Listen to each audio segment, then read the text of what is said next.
Olá, quarto ano! Eu sou a professora Hilda e o nosso tema de artes, que é tempestades, nós vamos continuar falando sobre ele. E olha, nós hoje vamos falar sobre som e intensidade do som. Vejam, na aula anterior nós conversamos sobre a altura do som e a identidade do som.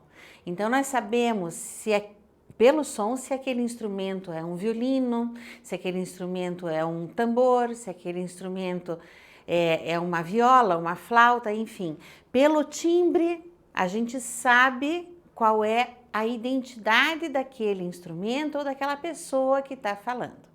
Inclusive, se nós vendarmos os olhos e não soubermos quem fala, mas for uma voz conhecida, nós somos capazes de dizer o nome da pessoa sem vê-la, apenas reconhecendo a voz. Então, isso é o timbre. Hoje nós vamos tratar de um outro assunto relativo ao som. Nós vamos falar um pouquinho sobre intensidade do som, certo? Então, vamos lá. A intensidade e a distância dos sons. Isso é uma coisa bem importante para a gente entender a finalidade dessa informação. Nós podemos dizer que os sons que nós ouvimos podem ser mais ou menos potentes, ou seja, fortes e fracos. Nós conhecemos a potência de um som ou quanto ele pode ser forte ou fraco pelo tipo de instrumento que a gente toca e o local. Olha só. Então, quanto mais perto nós estivermos da fonte sonora, ou seja, quanto mais perto do instrumento, quanto mais perto da pessoa que está falando, ou do cachorro que está latindo, do gato que está miando, quanto mais forte nós sentimos o som é porque nós estamos mais perto da fonte sonora. Então, quanto mais perto da fonte sonora, mais potente será o som que ela emite. E quanto mais longe nós estivermos da fonte sonora, mais fraca vai ser a potência do som. Então, é o que nós chamamos de intensidade sonora. Com isso, para aumentar a intensidade do som, é preciso aumentar sua potência ou aproximar-se mais do objeto. Vamos ver se vocês pensam com a professora aqui como é que a gente pode aumentar a potência de um som. A gente pode aumentar também a potência de um som colocando um alto-falante. Então, quando nós colocamos uma caixa de som, um alto-falante, nós estamos potencializando o som, a intensidade desse som, ou o quanto ele pode ficar mais forte, mais fraco, né? Então, essa é uma característica dos aparelhos que emitem som, como televisão, rádio e outros aparelhos que a gente pode ouvir som, né? Então, a gente precisa cuidar de entender a diferença entre timbre de uma voz, de um som, e também intensidade, certo? Vamos lá. O que é a proposta da nossa mão da massa? Se vocês observarem aqui, por exemplo, nessa ilustração, e é uma coisa bem importante da gente observar, o alto-falante ou a caixinha de som, ela está emitindo o som, e o desenho representa vários círculos em volta. O que vocês acham que quer dizer esses círculos? Esses círculos que estão na ilustração, eles querem nos mostrar que existem ondas sonoras.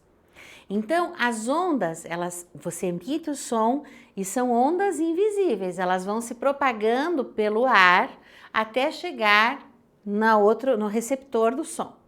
E então, nos teatros, nós podemos observar, por exemplo, que os teatros são feitos de muito carpê, as paredes são revestidas de madeira, geralmente, muito veludo, tecidos mais fortes que não são lisos.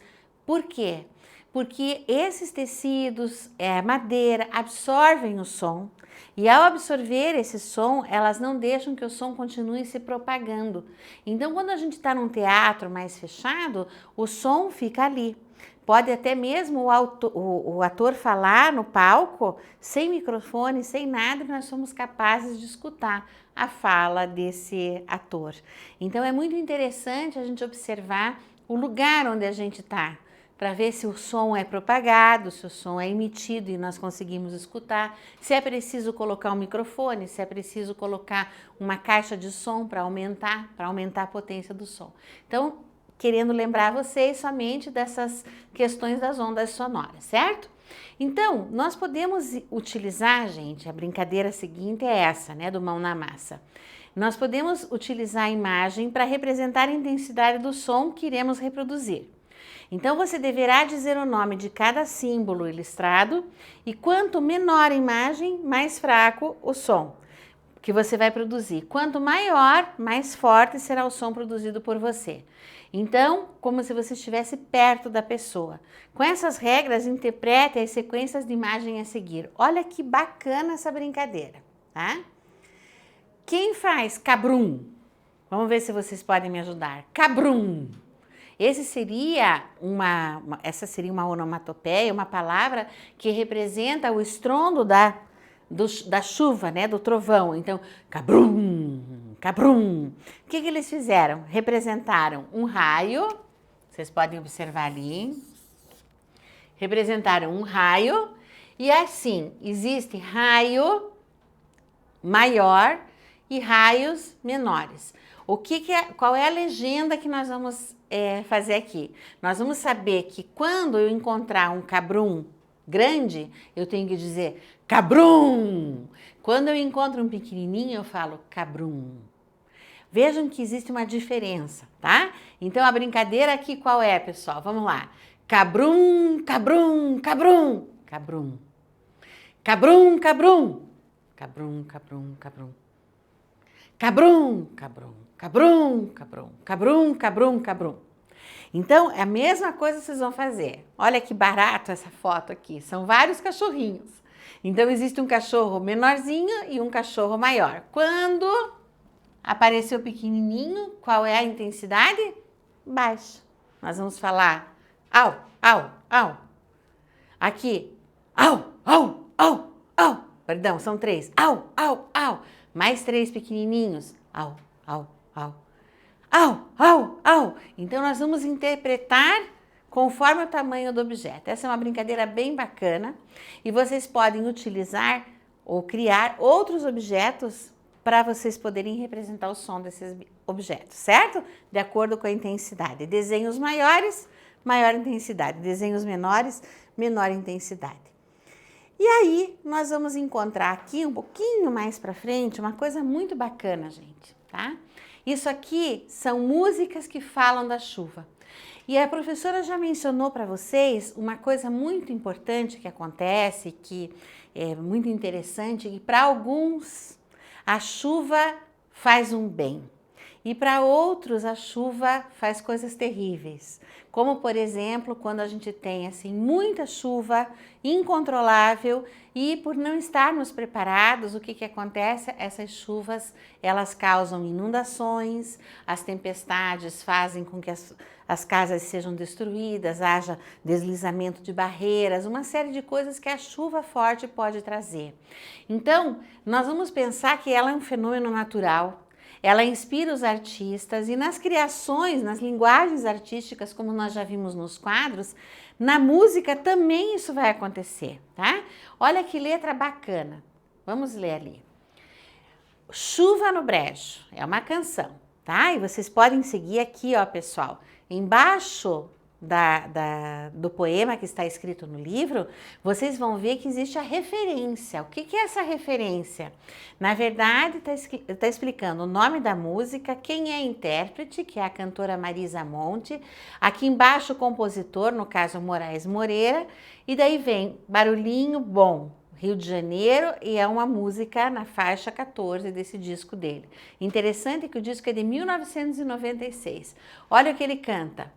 Olha como a chuva cai e molha a folha aqui na telha. Faz um som assim, um barulhinho bom, faz um som assim, um barulhinho bom. Aí, ao lado, nós temos uma outra música que foi composta por um compositor cearense chamado Luiz Gonzaga e o Fagner, que é cearense. O que aconteceu? Se os dois moram no Nordeste, um dos grandes e graves problemas no Nordeste é a seca ou a falta de chuva. Olha como é que eles escreveram. Súplica cearense. O que é uma súplica?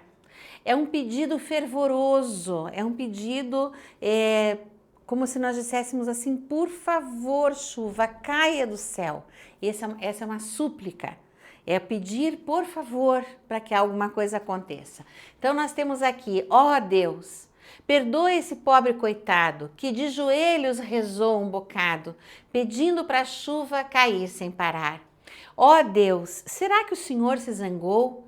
É só por isso que o sol se retirou, fazendo cair toda a chuva que há? Então há um desespero, há um pedido, né? Ou porque vem muita chuva e causa uma inundação, ou porque não tem chuva. Então, os artistas, eles vão explicar, né? Eles vão contar por meio dos seus poemas, dos seus versos e colocando canções, eles vão contar sempre uma história relativa a isso. Se vocês compararem as duas canções, Na Chuva no Brejo, o que a gente vê? Na Chuva no Brejo a gente vê a cantora falando do barulhinho gostoso, faz um barulhinho assim, um barulhinho, né? Parece que é um barulhinho suave. E essa chuva aqui, ela é tranquila, ela é molha devagarzinho, ela não incomoda.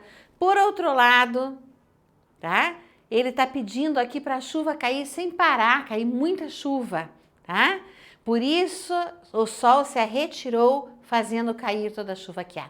É como se ele pedisse a chuva numa súplica e em seguida ele agradece que o sol se retirou e caiu toda a chuva que há. Porque existe esse drama muito grande da chuva não cair e não ter como molhar a plantação, não tem água nos açudes, tampouco pode dar água aos animais, ao ser humano. Então é muito difícil viver a seca, assim como é muito difícil viver a inundação também. Tá? Então, observem sempre que esses dois poemas vão trazer para a gente uma informação bastante importante. Então, olha só, olha lá. Quero que vocês observem do local onde vocês estão. Se está chovendo, se o tempo está bom, como é que está lá fora, aonde vocês estiverem, tá? Vocês vão observar o local. Então, a pergunta que se faz: se não estiver chovendo, você vai pensar sobre isso e vai tentar responder. Você acha o barulho da chuva relaxante? Para algumas pessoas, o barulho da chuva caindo é extremamente relaxante, calmante, gostoso. Então, a pergunta é, vocês vão pensar se o barulho da chuva é relaxante ou é um barulho que incomoda, certo? Então, observe os efeitos da chuva no gramado, nas flores, no telhado, no chão, na lataria dos automóveis, que barulho a chuva faz, certo? Então a gente vai conhecendo esses detalhes e ouvindo com cuidado para interpretar esses sons também. Porque a arte não é feita só de artes visuais. Existem artes que são feitas de som, música, artes sonoras também. E é isso que a professora quer que vocês prestem bastante atenção. Então, vocês podem produzir o pau de chuva. Vocês já escutaram falar do pau de chuva? Pau de chuva é um bambu é oco, seco. Os indígenas fazem muito pau de chuva para as suas cerimônias, para os seus rituais. Eles tampam a pontinha, dentro eles colocam barulho, pedrinhas pequenininhas, fecham, decoram, e à medida que eles movimentam o pau de chuva para cá ou movimentam para lá, essas pedrinhas, areias, sementinhas, elas fazem o barulho da chuva. Então nós movimentamos o pau de chuva devagar, parece realmente que a chuva está caindo. Outra coisa que vocês podem construir também, que é bem bacana, é fazer os chocalhos. Chocalhos a gente pode fazer de diversos tipos. Vocês podem pegar uma garrafa PET pequenininha, colocar, dependendo da quantidade, vai produzir um som diferente do outro.